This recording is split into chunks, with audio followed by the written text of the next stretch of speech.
I am the self-help hacker. Money does matter. We need to address this. I grew up in the 80s and 90s. Lots of sitcoms like Saved by the Bell. And ultimately, there was this message that kept reoccurring. Money is not everything. So because there was such a recurring message to my generation, and I'll classify myself as the oldest millennial. I'm turning 39 in April of 2020. But in theory, I'm kind of the oldest millennial, and I think the youngest millennial in theory is around age 24 in 2020, something like that. Arguably, it's a range, it's a theory, there's exceptions to the rule, but in general, that's how millennial generation works. So, as far as this thing about money does matter. So I feel, and studies are showing, that the millennial generation, in theory, is not motivated by money in the way that previous generations have.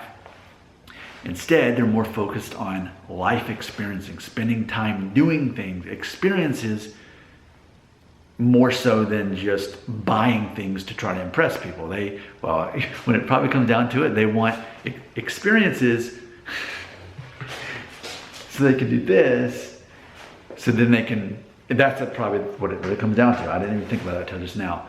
They want to take pictures to put on social media, and that's the new currency, to show that, hey, I had fun with real people in real life at an interesting location, and that matters more than a gold watch or whatever used to matter in a different decade or whatever it was. So ultimately, millennials in general care less about money. In general. But for me, and while I do recognize, it's all about spending time with real people, that's the thing. But I think what happens is, in the brand messages of money isn't everything, spend time with people, I think what happened to a lot of people is they didn't care enough about money. And so now we're in a credit card generation where it's so normal just to be in debt, and just that's how you live, by a credit card. And this concept of being financially independent is kind of a lost thing. That's why Dave Ramsey is so rich and famous now, because he was the outsider telling people that, hey, this isn't normal. This is not okay for your life to be living off a credit card in debt, buying stuff to impress people that you don't care about to begin with. What actually matters is that you're financially independent so that you can actually prepare for the rest of your life, because you probably are going to live a long life, especially now with technology and medicine the way it is. You're probably going to live longer, but you're not going to be financially prepared for that. And it's funny because a lot of people under the age of 35, especially teenagers, struggle with the concept of why I even make these videos, knowing that I make money from them. And it's funny because why do I make self-help hacker videos? Because it's my passion. I love helping people who wouldn't otherwise have that help or have access to it. I really, truly care. But undeniably, there's ads that show before these videos, as there are for all YouTubers. And we're all getting a cut of that, undeniably. And it's part of the motivation to find a video series that we like doing, that we're passionate about. And yeah, we're getting paid for it, just like a doctor. Imagine if you went to a doctor and said, you're only doing this so you can get money. I mean, think of how silly that would be. Well, their response is, well, I do recognize that I make more money as a doctor than if I worked at Home Depot, but yes, the money definitely is a big part of it, but I also want to be able to help people. I think that's all what it comes down to. But younger people, and really young people, teenagers, when they leave comments, they struggle with, you're only making $500 a month off of these videos. You do so many videos, and you probably spend probably 10 to 12 hours a month is how much time I spend shooting these videos, and it equates to about $500 a month, which that's cool. But they're like, but then why do you do that? Because you have a full-time job. Don't you make good money? I do. But it doesn't mean that I don't want to make more money on the side. You should always, like I said, you should always have a side hustle. You should find a way to take your talents and your hobbies and your interest and finance that and have that on the side in addition to your actual job. That way you can become financially independent. Money does matter. Now, having the most money doesn't matter. Taking care of yourself financially and preparing for your future does matter. I've said it before.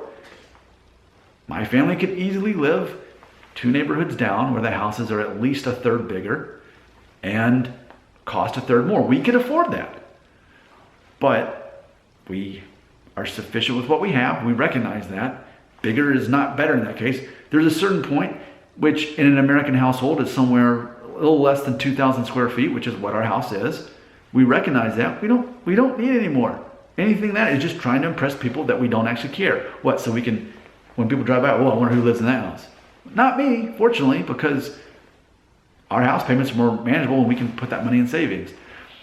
Money does matter, and obviously it's a matter of balancing, not only focusing on how can I be making money based on my skill set for a career, how can I be making money on the side with my hobbies and my talents on the side, and then also how do I balance my actual life with that. Obviously I'm married, I have 2 kids, I have a full-time job, I have other interests like going to the gym and driving my Jeep. I do lots of things, but it's a matter of balancing all of that with knowing that when you're in control of your money, you're that much more in control of your own life. Just like when you're in control of your own emotions, you're in control of your life. And it's all about being able to control your life because you can. But most people by default are basic, unfortunately, and they won't recognize that. They allow other people to control their life. They allow other people to control their emotions.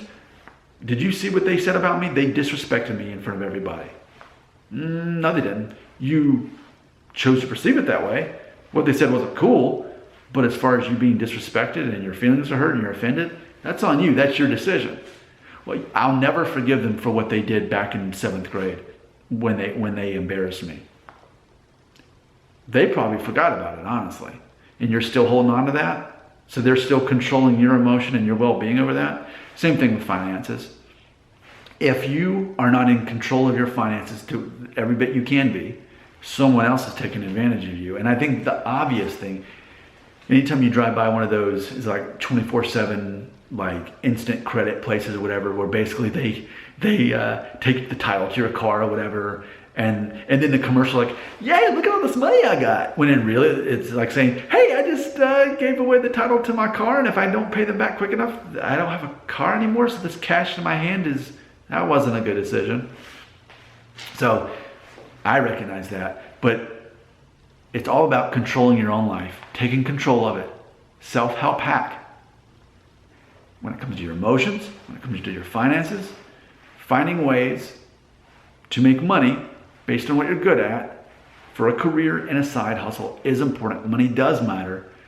You're likely to live longer than most people on the planet have, and it's a matter of financing that and not owing other people, because when you are in debt, that's ultimately less money that you're making. And granted, I didn't always do that and didn't know that, especially when we first got married. So the first several years of my marriage, it was us just trying to get out of tens of thousands of dollars of debt. And now we were in a situation where we take the money that we make extra every week and we put it into investments, which is the opposite of being in debt. So it's a nice place to be, but we couldn't be there if we were still living off of credit cards. Money does matter, and so does real life, but it's a matter of balancing that and knowing that they both matter. Money's not evil, it's a matter of control it. Just like emotions. Emotions aren't bad, but you have to control them and ultimately realize you're in control, you're in control, you're in control. Your comments are right here.